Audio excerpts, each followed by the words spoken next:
നമ്മുടെ കയ്യിലുള്ള ഖുർആൻ അള്ളാന്റെ റസൂലിന്റെ കാലത്ത് ക്രോഡീകരിക്കപ്പെടുകയോ പുസ്തക രൂപത്തിലാകുകയോ ഉണ്ടായിട്ടില്ലല്ലോ. അതിനുശേഷം അള്ളാന്റെ റസൂലിന്റെ കാലശേഷം അബൂബക്കർ സിദ്ദീഖിന്റെ ഭരണകാലത്ത് ഖുർആൻ ക്രോഡീകരിക്കണം, അത് പുസ്തക രൂപത്തിലാക്കണം എന്നുള്ള ചർച്ച ഉണ്ടായപ്പോ ആദ്യമായി എതിർപ്പ് പ്രകടിപ്പിച്ചത് അബൂബക്കർ സിദ്ദീഖ് റളിയല്ലാഹു അൻഹു തന്നെയാണെന്നാണ് ഞാൻ മനസ്സിലാക്കിയിട്ടുള്ളത്. അള്ളാന്റെ റസൂല് കാണിച്ചു തരാത്ത മാർഗം ഞാൻ സ്വീകരിക്കില്ല, ചെയ്യൂല എന്നൊക്കെ പറഞ്ഞ് തർക്കം ആദ്യമായിട്ട് ഉന്നയിച്ചാണ് അബൂബക്കർ സിദ്ദീഖ് റളിയല്ലാഹു അൻഹു. എന്നിട്ടും ഖുർആൻ നമ്മുടെ കയ്യിലുണ്ട്, നമ്മളത് ഉപയോഗിക്കുന്നു. ഇനി അതുമല്ല വേറെ കാര്യം, ഖുർആൻ അവതരിച്ച അത്രയും വലിയ അനുഗ്രഹമായ ഖുർആൻ അവതരിച്ച ആ ഒരു മാസത്തിന് നമുക്ക് പ്രത്യേകതയുണ്ട്, ആ മാസത്തിനോട് ബഹുമാനമുണ്ട്, ആ മാസത്തിനോട് ഇഷ്ടമുണ്ട്. അങ്ങനെ അപ്പൊ പിന്നെ ഭൂമിക്ക് മൊത്തമായി അനുഗ്രഹമായിട്ടല്ലാതെ ഞാൻ മുതൽ അയച്ചിട്ടില്ല എന്ന് പറഞ്ഞ അത്രയും വലിയൊരു അനുഗ്രഹം കിട്ടിയ ആ ദിവസം നമ്മൾ ഒന്ന് സന്തോഷിക്കുന്ന, അല്ലെങ്കിൽ ഈമാനുള്ളവർ സന്തോഷിക്കുന്നതിൽ എന്താണ് തെറ്റ്? അന്നദാനം നടത്തുന്നത് അതുപോലുള്ള കാര്യങ്ങളിൽ എന്താണ് തെറ്റ്? രണ്ട് കാര്യമാണ് സഹോദരൻ ചോദിച്ചത്. ഒന്ന് ഖുർആൻ ക്രോഡീകരണം. ഖുർആന്റെ ശരിയായ ക്രോഡീകരണം നിർവഹിച്ചത് അല്ലാഹു തആല തന്നെയാണ്. അത് അള്ളാഹുവിന്റെ റസൂലിന്റെ കാലത്ത് തന്നെ ക്രോഡീകരിക്കപ്പെട്ടിട്ടുമുണ്ട്. സൂറത്തുൽ ഖിയാമ പറഞ്ഞുതരാം, ബാക്കി പറഞ്ഞുതരാം, ശ്രദ്ധിക്കും. സൂറത്തുൽ ഖിയാമയിൽ അള്ളാഹു തആല പറഞ്ഞു, ഇന്ന അലൈനാ ജംഅഹു വ ഖുർആന. നിശ്ചയമായും ഖുർആന്റെ ക്രോഡീകരണം നമ്മുടെ മേൽ തന്നെയാകുന്നു ബാധ്യതയായി ഏറ്റിട്ടുള്ളത്. അള്ളാഹുവാണ് ക്രോഡീകരിച്ചത്. ഓരോ ആയത്തിറങ്ങുമ്പോഴും ഈ ആയത്ത് ഏത് സൂറത്തിൽ ഏത് സ്ഥാനത്ത് വെക്കണം എന്ന് അള്ളാഹു നിർദ്ദേശിക്കുന്നു. അത് റസൂൽ സ്വഹാബത്തിന് പഠിപ്പിച്ചു കൊടുക്കുന്നു. പിന്നീട് സിദ്ദീഖ് റളിയല്ലാഹുവിന്റെ കാലത്ത് ചെയ്തത് അത് പുസ്തക രൂപത്തിലാക്കിയത് മാത്രമാണ്. അത് ഇന്നും പല രൂപത്തിൽ തുറന്നുകൊണ്ടിരിക്കുന്നു. ഈ ഫോണിൽ ഖുർആൻ കംപ്ലീറ്റ് ഉണ്ട്, അത് സിദ്ദീഖ് റളിയല്ലാഹു ചെയ്തിട്ടില്ല. അത് ഇന്നത്തെ കാലത്തുള്ള ഒരു സംവിധാനം നമ്മൾ ഉപയോഗപ്പെടുത്തി എന്ന് മാത്രം. അതാണ് ഇന്നുള്ളത്.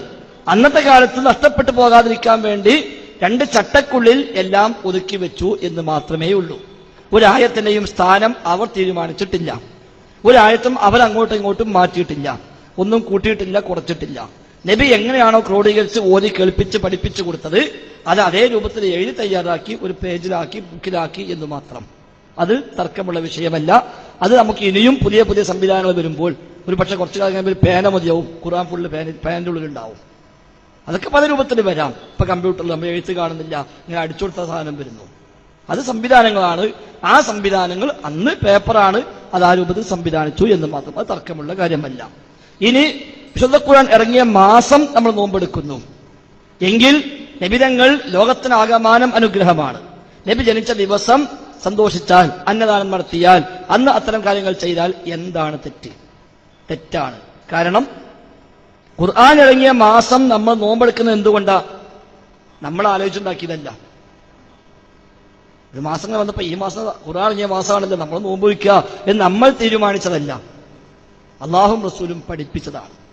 ഫമൻ ഷഹിദ മിൻകുമുശ് ശഹ്റ ഫല്യസും. ഈ മാസത്തിൽ ആര് സന്നിഹിതരായോ അവർ നോമ്പെടുക്കട്ടെ എന്ന് ഖുർആന്റെ കൽപ്പന, നബി തങ്ങളുടെ അധ്യാപനവും വന്നു. അതുകൊണ്ടാണ് നമ്മൾ ആ മാസം നോമ്പെടുക്കുന്നത്. അല്ലാഹുവിന്റെ റസൂൽ ജനിച്ചത് തിങ്കളാഴ്ചയാണ്. തിങ്കളാഴ്ച നോമ്പെടുക്കൽ സുന്നത്താണ്. എന്തുകൊണ്ട്? റസൂൽ പഠിപ്പിച്ചു തിങ്കളാഴ്ച നോമ്പെടുക്കണം. പല കാരണങ്ങൾ പറഞ്ഞ ഇതിൽ ഒരു കാരണം ഞാൻ ജനിച്ച ദിവസമാണ്. റബീഉൽ അവ്വൽ 12 റബീഉൽ മാസത്തിലോ ഒരു ആഘോഷവും ഒരു ആചാരവും ഉണ്ടാക്കാൻ പാടില്ല. എന്തുകൊണ്ട്? ഇതൊക്കെ പഠിപ്പിച്ച റസൂല് അത് പഠിപ്പിച്ചില്ല. അല്ലാഹുവിന്റെ റസൂലിന്റെ ജീവിതകാലത്ത് 23 റബീഉൽ അവ്വൽ മാസം കടന്നു വന്നു. നബി ആയതിനു ശേഷം 23ാമത്തെ റബീഉൽ അവ്വലിലാണ് അവിടുന്ന് വഫാത്തായത്. എന്നിട്ടും ആ മാസം വന്നപ്പോൾ ഞാൻ ജനിച്ച മാസമാണ്, നിങ്ങൾ ഇങ്ങനെ ചെയ്തു കൊള്ളുക എന്ന ഒരു അധ്യാപനം വന്നില്ല.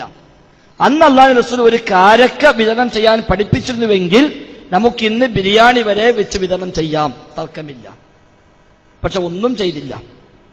നബിയുടെ ശേഷം 30 കൊല്ലം 4 ഖലീഫമാർ ഭരണം നടത്തി.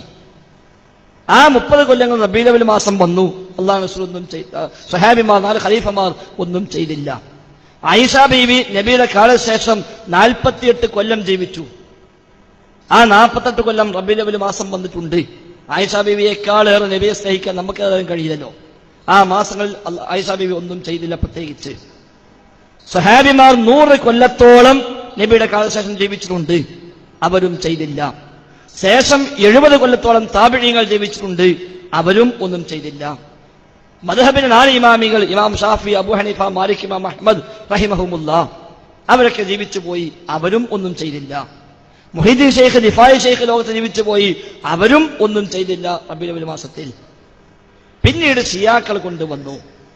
അത് ഹിജ്റ 630 മരിച്ച മുദഫർ രാജാവ് എന്ന ഒരു രാജാവ് ഏറ്റെടുത്തു. അവിടുന്നാണ് പിന്നീട് അത് ഉണ്ടായി വരുന്നത്. അങ്ങനെ ഒന്ന് ദീനിൽ ഉണ്ടാക്കാൻ വകുപ്പില്ല. ദീനിൽ ഒരു പുതിയ ആചാരം, ഒരു പുതിയ ആരാധന, ഒരു പുതിയ ഇബാദത്ത് ഉണ്ടാക്കാൻ നമുക്ക് അധികാരമില്ല. റസൂൽ എങ്ങനെ പഠിപ്പിച്ചോ അങ്ങനെ തന്നെ ചെയ്യണം. ളുഹർ 4 റക്അത്താണ് എന്നതുകൊണ്ട് സുബഹി നമസ്കരിക്കാൻ പറ്റൂല. ളുഹറൊക്കെ 4ആണല്ലോ, അസ്ർ 4ആണല്ലോ, നമുക്ക് എന്താ സുബഹിയും കൂടി 4 കൂടെ? പറ്റൂല. സുബഹി 2 റസൂൽ പഠിപ്പിച്ചാൽ 2 തന്നെ. മഗ്രിബ് 3 പഠിപ്പിച്ചാൽ അത് 3 തന്നെയാ. ളുഹറും അസ്റും ഇശാവും 4 എന്ന് പഠിപ്പിച്ചാൽ 4 തന്നെയാ. അത് കുറക്കാനും പറ്റൂല, കൂട്ടാനും പറ്റൂല. എന്താ മഗ്രിബ് 3 അല്ലേ ഉള്ളൂ, എന്നാ ഇശാവ് 3 പോലെ, അത് പറ്റൂല. മഗ്രിബ് 3 ആണല്ലോ, എന്നാ സുബഹി 3 ആക്കുക, അതും പറ്റില്ല.